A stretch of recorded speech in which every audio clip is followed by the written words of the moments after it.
haddii aad rabtid gacmahaaga iyo lugahaaga qaab dabiici ah inaad u dhaqdid oo u nadiifisid oo u cadaysid, haddaba alaabtan yarta isticmaal.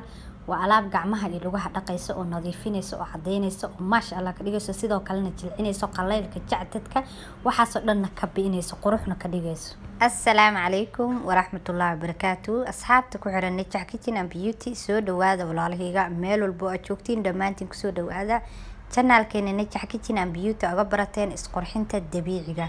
waa walaashina haddii 10 kale oo cusub ayaa walaalahayga maanta inoo wada. waxaan inii sidaa alaabtan yarta oo weelka inay ugu jirto iyo alaab kale oo yar oo fudud oo ayadana aad gadaalka arki doontiin insha Allah. alaabtaana waa scrub waaye walaalahayga. scrubkan halkee la marinayaa waaye. scrubkan waxaa lagu dhaqayaa gacmaha iyo lugaha ayaa lagu dhaqayaa oo lagu nadiifinayaa. gacmaha iyo lugaha ayuu cadaynayaa oo nadiifinaya oo maasha Allah ka dhigaya. sidoo kalena jacdadka, qaleylka, ragaaska, qolofta ayuu gacmaha iyo lugaha ka dejinaya. gacmaha iyo lugahana wuxuu ka dhigayaa jileec iyo qurux iyo baby ayuu ka dhigayaa, aad u jilcinaya baby gacmihiisa camal ayuu ka dhigayaa gacmaha iyo lugaha walaalahayga insha Allah. maadaama gacmaha lagu qabto shaqo fara badan, marka jacdad iyo qaleyl ma moogaanayaan soo ma ahan. marka ka faa'iideysta insha Allah oo ka bogta qaybta dambe videoga soo socota waxyaabaha aan ka sameysanayno iyo sidaan u hagaajisanayno walaalahayga. bismillaah. alaabteeni gacmaha iyo lugaha inuu dhaqaysay ayaan sameysanaynaa walaalahayga oo inoo jilcinaysa. marka hore waxaan soo qaatay weel alaabteena iskula dardarsano. sidoo kale weelka yarka waxa igu jiro marka hore u baahan tahay waa sonkor, hal qaando iyo haafa ayaa waxaan ku shubanay weelkeena alaabta aan iskula dardarsanayno walaalahayga. sidoo kale waxa u baahan tahay oo weelka yarka igu jiro waxa waaye waa Nescafe waaye. waa kafeega caadiga ah oo kubishiinka laga dhiganayo waaye walaalahayga. waana kaasa waa hal qaando iyo haaf Nescafegan ah ayaa waxaan ku shubanay weelkeena yara. noocii ku yaala ayaan isticmaali kartaa, nooca bacda, nooca dhalada, nooca caaga. sidoo kale waxaan ku darsanay walaalahayga haruud qaando haafkeeda ayaan ku shubanay alaabteena inoogu jirto weelka. sidoo kale waxaa u baahan tahay yogurt ayaa u baahan tahay, hal qaando yogurt ayayna ku darsanay. waana yogurtka baleenka oo faniilada ah waaye. yogurt ma tahay ma ahan, midka baleenka ayaa u baahan tahay oo faniilada ah oo waxa kalarka lahayn.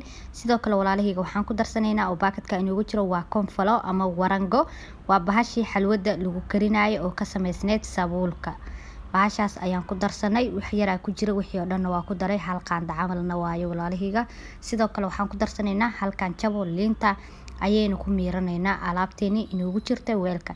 haatan weelka waxaan inoogu jirto haruud yar oo qaando haafkeeda iyo waxaan inoogu jirto hal qaando yogada, Nescafe qaando iyo haafa. sidoo kale waxaan inoogu jirto sonkor, hal qaando iyo haafa. intaas ayaa weelka inoogu jirto walaalahayga. intaan ayaan isku qasaaya oo si fiican isku dhexgelinaya. alaabtan wax kale kuma taabanayno, wax biyana kuma darsanayno. intaan ayaan si fiican isku dhexgelinaya walaalahayga oo si fiican iskugu qasaya. alaabtan maasha Allah ay gacmaha iyo lugaha ka dhigaysa. gacmaha iyo lugaha nadiif ay ka dhigay, jacdadka, qaleylka waxaas oo dhan way ka biinaysaa, wayna jilcinaysaa walaalahayga. alaabteeni hadda markii aan soo qasay sidaas ayay noogu soo baxday maasha Allah. sidaas ayayna diyaar noogu tahay. qaybtan u soo noqonaynaa maadaama aan diyaarsanay. waxaan sameysanaynaa qayb kale oo yar oo fudud oo ayadana gacmaha iyo lugaha nadiifinayso ayaan hagaajisanaynaa walaalahayga oo lagu dhaqaayo.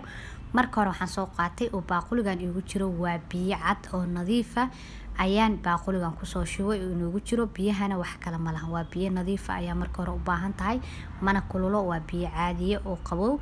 sidoo kale biyaheeni baaquliga inoogu jiro waxaan ku darsanaynaa oo caagan yarka waxa inoogu jiro waa baking soda waaye. baking soda waaye, baking powder maahan, waa baking sodahi burka lagu darsanayo waaye walaalahayga. hal qaando baking soda ayaan ku darsanay biyaheeni baaquliga inoogu jiray.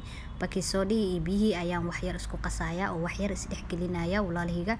sidoo kale waxaan ku darsanaynaa alaab kale oo yar oo fudud ayaan ku darsanaynaa. markii aan baking soda qasno waxaan ku darsanaynaa walaalahayga shaambadan ayaan ku darsanaynaa walaalahayga. waa shaambadii madaxa iyo jirka lagu dhaqanayo waaye, way isku jirtaa. marka haddii aad shaambada madaxa iyo jirka iskugu jirto isticmaal insha Allah. haddii aad haysanin midii ku taala iska isticmaal. wax yar oo shaamba ayaan ku daray. shaambadii iyo waxaan isku qasaya iyo baking sodahi iyo biyihii ayaan si fiican iskugu qasaya walaalahayga, si fiican isku dhexgelinaya. alaabtan aan hadda diyaarsanayno intaan isticmaalin alaabta kale ayaan isticmaalaynaa. marka hore ayaan ku dhaqaynaa gacmaha iyo lugaha, ka bacdina alaabta kale oo scrubka yarka oo fudud ayaan haddana marsaneynaa. Aan isa soo dhexgeliyay shaambadii iyo baking soodhihii kabacdina gacmihii ayaan ku dhaqanayaa walaalahayga oo ku nadiifinayaa.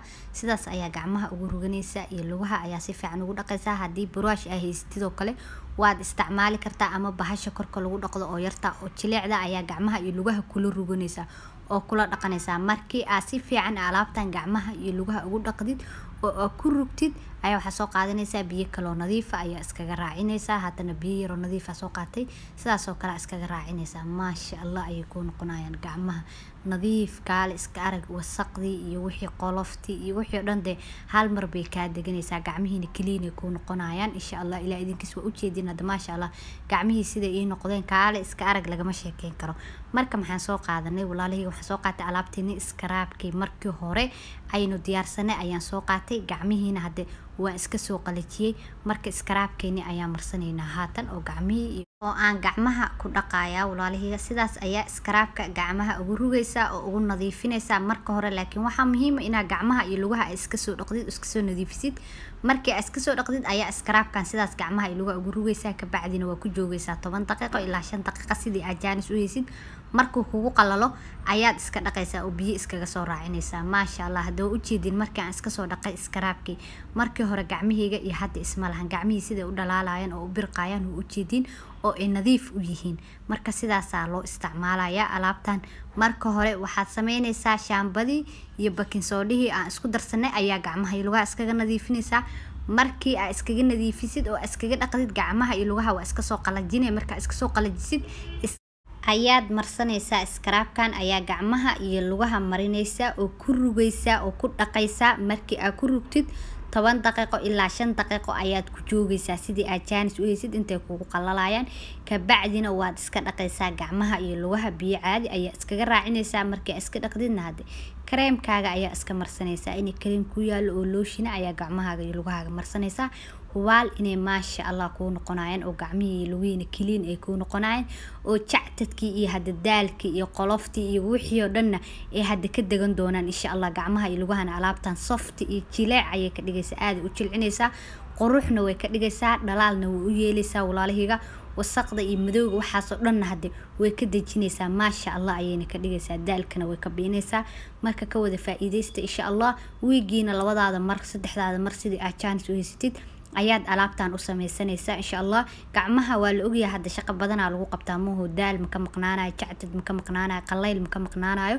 marka alaabtan oo dhan hadda waxaas oo dhan ayay ka beenaysaa. maasha Allah gacmahana baby ka dhigaysaa jileecna way ka dhigaysaa quruxna way ka dhigaysaa. cagaha xitaa hadii ku jixjeexan yihiin alaabtan isticmaal insha Allah. jixjeexaas iyo qalaylkaas iyo ragaaskaas waxaas oo dhan wuu ka bii doonaa insha Allah. ilaahay idinkiis hadda walaalahayga waxaan ka tagayaa sidaas nabadgelyo waa inoo kulantay dambe oo xiiso leh iyo aniga inii sida video kale cusub walaalahayga.